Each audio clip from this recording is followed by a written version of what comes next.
That's right, buddy. You're listening to AM Ocala Live, WOCA, The Source. That sound means that it's time for Sonrise Automotive, auto repair with personal care. Matt Gibbs in the studio. Good morning, Matt. Morning. How's it going, buddy? It's going. It's going, right? That's everybody's answer to it. Hey, it's going. We got to get going. It is going. We're in the thick of it. We're in the middle of it. And we had you on last week there to talk more of the personal care side of things with everything going on with the pandemic and so forth. However, though, there's still business that you guys are conducting as essential. You guys have done your best to take care of the needs of the people who have to have their cars worked on and everything like that. And that's why you're just moving on, doing what you guys do. We'll get moving on, doing what we're doing. That's right.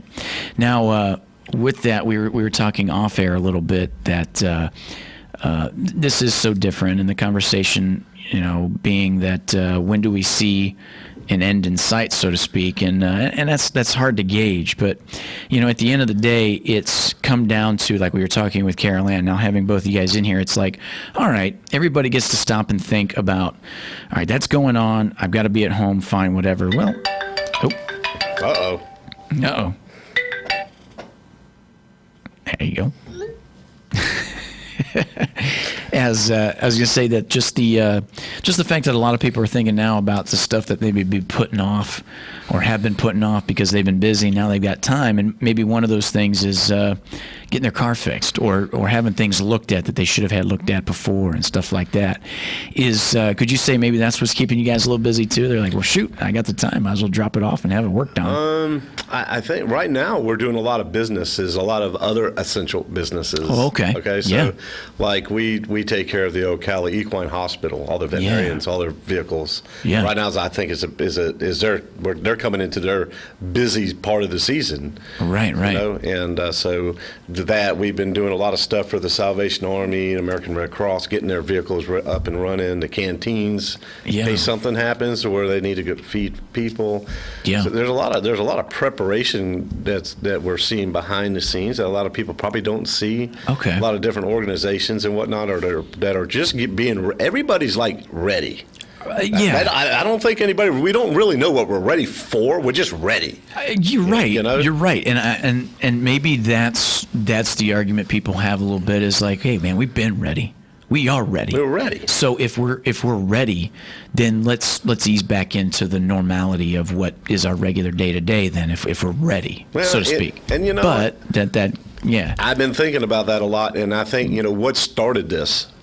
Well, it was the government said this is what we need to do. Yeah.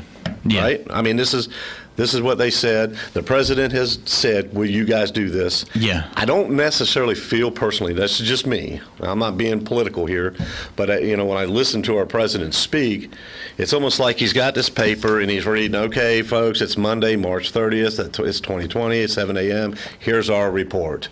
Everybody, please listen to the officials. Yeah. Listen to what the professionals are saying to do. Yeah. Because he has to say it. What else?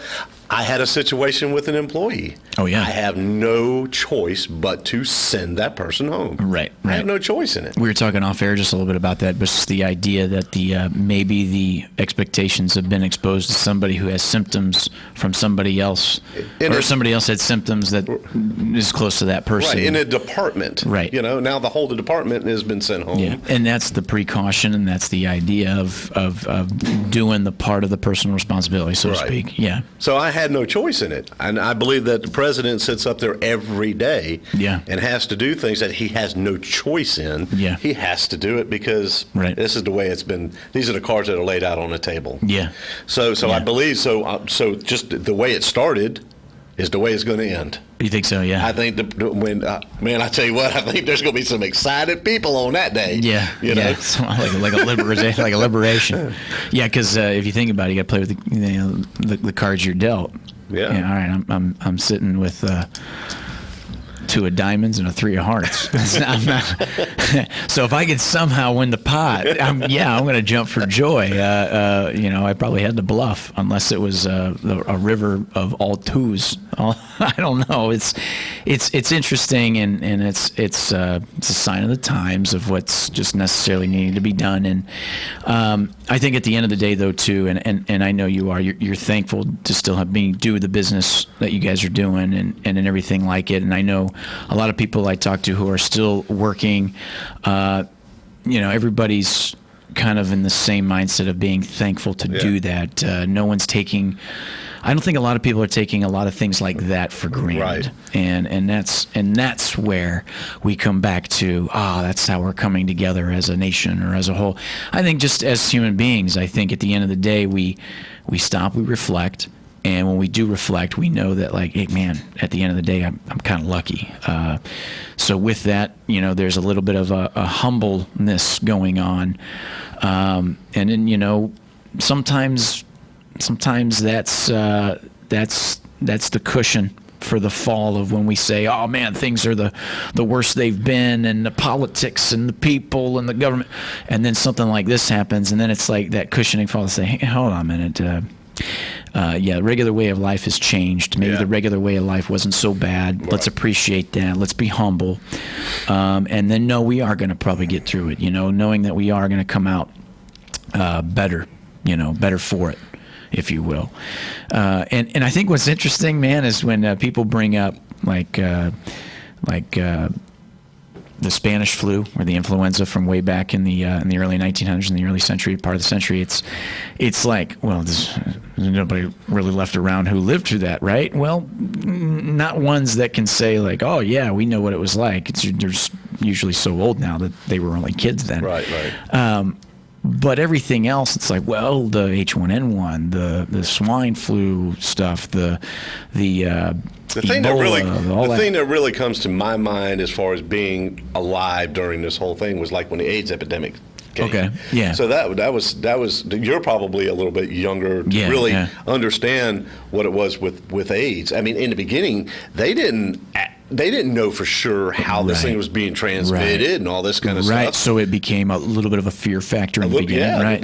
Yeah. I mean, drug users, if you used a dirty needle, you could get it. If you sit, they were saying like if someone with AIDS went to the bathroom and you sit on the same toilet, you could possibly get it through that. Right. There was just all this stuff and uncertainty, and with it, and at the end, and here I still am. Here we still are. Right, and that comes along with that volatile moment of then the right information and moving through with the information you have, and then as they figure all that stuff out, coming a means to an end, if you will. Right. And I think that's the hard part, because I'm going to tell you, I think I'm guilty of this too. I think most Americans we're impatient people. You think? We're impatient people. Because we know that if something can get done, we're gonna put our nose to it and at least see some result that can tell us that we're in the direction of getting it done. Right. But this is like we always say, hurry up and wait. Yep. Hurry up and wait. And like we were talking about in the beginning, everything, we're ready. Good. Now just wait. Right. For what? Well, we don't know, but just wait. Right. When? Till when? Just wait. And that's the hard part for anybody. This is the hard part for humans and the mentality of so. But anybody who'd like to give us a call, who's maybe taking the time that they have it to work on their own vehicle in the driveway or get something done on their own and have any questions, give us a call. 622-9622, as we got Matt Gibbs in the studio. And with that, we do have a caller. And good morning, you're on the air. Good morning, guys. Hey, buddy. How are you? Pretty good. See, my stepson is looking at a used diesel truck. I know nothing about diesels. I was just wondering, do they need a little more attention than like a regular car, like more often oil changes and stuff like that? Not typically more often. Matter of fact, the oil in the diesel engines are like an upgrade from gasoline engines. So you can typically go a little bit further on an oil change. But other maintenance, yes, it's different. There's no spark plugs, there's glow plugs. Mm-hmm. There's a high compression stuff. There's the EGR system. Oh, yeah. And it really depends on what kind of truck he's looking for. But the maintenance and repairs on a diesel do tend to be a lot more than on a gas engine. Yeah. Yeah. So why is diesel fuel more expensive? That's a real good question. Being that it's the bottom of the grade of the fuel chain. Yeah. It's a byproduct of what's left over after we make gasoline. So I'm not the right guy to ask why it's more expensive. It makes you wonder, though, and it's just like, and I tell you this, how much is a barrel of oil going for these days? Right. It's getting pretty down there. Yeah, it is. So even the diesel fuel right now is getting down there. Yeah. It makes you wonder, too, with such a difference in price. Like you said, your son, Hugh, is shopping for a diesel. Is like, is that even worth it right now, considering the price of gas? Well, and that's all, and that too shall pass. Yes, it will. Yes, it will. And I wonder Maybe I should discourage him because he's kind of asking for my advice, but I know nothing about diesel engines and that.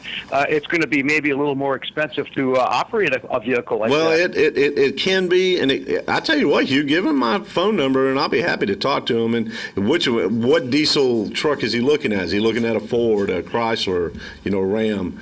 Is he looking at a Chevrolet? I believe it's a Nissan, if I'm not mistaken. Okay, the Nissan, which is basically like a Ford type engine in that. Is that what right? type transmission? That's the other side. Here's a diesel engine, but some of these manufacturers have issues. The engine might be the strong part of the link, but the transmission may be the weak part of the link, and you just need to know those kind of things. So gotcha. That's interesting. Yeah. I would imagine diesel engines have different horsepowers like regular car engines, right? Yeah, absolutely. And most of on all these things now we're all turbocharged and stuff like that. But here's the other thing with the diesel engines is that now they have, because of emissions, they have what they call particulate filters, EGR systems. They actually have this DEF fluid. You put this fluid inside. You got your fuel tank where you put your fuel in. Next to it, there's a little tank where you put DEF fluid in. Is that and the right? DEF fluid actually gets injected into the exhaust system. When that system fails, that's thousands of dollars. Holy Thousands. cow. Wow. And they fail. Speaking of diesel engines, will you get more mileage out of a diesel engine than a regular engine? That all, it all really boils down to who maintains what and how. Right, and then how you drive it. How you take care of something is definitely going to be a determinator of how long it's going to last. I've always heard that, though. That's a good question there, Hugh, because I've always wondered that, too. They're like, diesel engine, bulletproof, could go for 350,000 miles. And then it's like, is that true? Now we also service medium-duty trucks. Okay. So these medium-duty trucks, a lot of like Freightliner, they make a medium-duty truck, they're haulers, and then they'll be powered by a Mercedes. So when one of these trucks comes into our shop, we call that the million-mile truck. Yeah. Because it says Mercedes-Benz on the side of it, we refer to it as the million-mile truck. Yeah, right. That motor's going to get a million miles on it if you take care of it halfway decent. Is that right? Yeah, they're incredible. Yeah. And then you got the Caterpillar and the other engines that you're not going to get that kind of service out of. Yeah. Very gently spoken. Okay, well, thank you guys, and stay healthy. You got it. Thanks, Hugh. What's interesting is because what do you got? You got the Duramax diesel in the Chevys or the GMs, right? You got the Allison in the for the transmission. And then what do you got in the Dodge? What do you got in the Ram? It's a Cummins. That's the Cummins, right? Cummins, and then like International and whatnot. Ford has actually kind of went and did their own thing, right? But the Ford engines are pretty good. They've come a long ways. The biggest problem, the biggest issue that we're seeing now is the exhaust systems and how much money it takes to keep them things going. But like you said, that's due to the emissions change. Right. And there's nothing you can do. You can't service the exhaust system better. Yeah, when it hits about 150,000 miles, we start having issues. Incredible. Now now in the state of Florida, you can delete things. You can do performance stuff with the exhaust. Yeah. And you can kind of delete those kind of things, but that's still a pretty costly venture, but it's done. But now you can't go to California in that. I was just going to say, you got a different state that's it's like completely different if you're going to tag it and live and drive it there. That's crazy, nonetheless, when you think about those difference, even those things between the states, Yep. And how that's done, crazy altogether. Even down to the price of cars. When you look at the difference, so living in Ohio, it was always advertised up there as if you got a car that, let's say, it spent 6 months of the year in south of the Mason-Dixon line. And then that thing was on for sale at Craigslist, and they'd be like, oh, Southern car. And everyone's like, oh, well, shoot, yeah, then it's not up here with all the salt and the rust and whatever. And then half the time it still has it because it was only 6 months out of the year that it was down there. But just then the price of cars changes just within state based on taxes. Yeah, regions and all that. Yeah, because if you go... Orlando, Tampa area, they're more money than they are here. Yeah. And then it would be even in the Panhandle, right. Tallahassee and stuff. I have, actually, on my phone, I have an app, the Black Book. So I got and one of the questions is, where's this vehicle? Where are you at?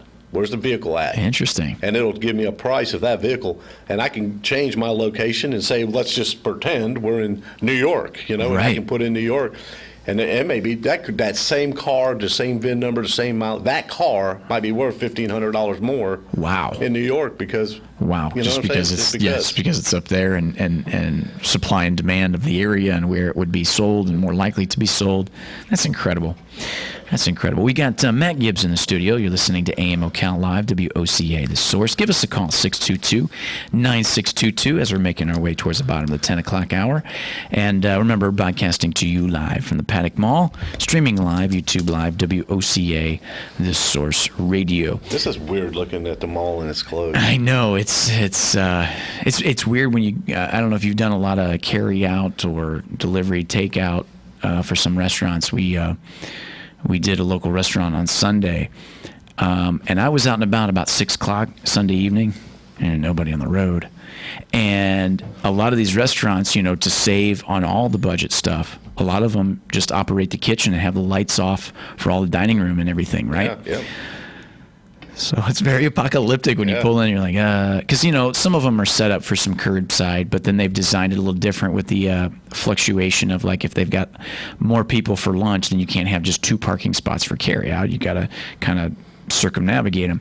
Well, they have that set up with cones at this restaurant, but I was the only one there, and I think that I was probably the only one within that hour to come get some takeout. And she comes out and she's like, "What was the name?" And I was like, "It was Adam." And she's like, "Yeah, okay." Like, well, you're like one of the 2, so I had to come and check.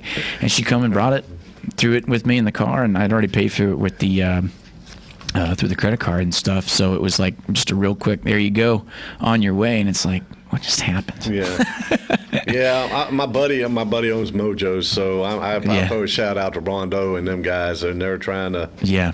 I feel bad for all the servers and the stuff that I do too. I feel bad for Rondo and when the decisions that they're having to make right now. That's tough. Yeah, we've talked a lot on the show, Carlos. You know that, with the idea of everybody having to work a little bit harder in a different direction. It's not working harder at nose to a grindstone to do your regular job. A lot of people have been put in situations where they got to work harder on the situation of dealing with a pandemic, which you wouldn't think you would have to work this way, so to speak.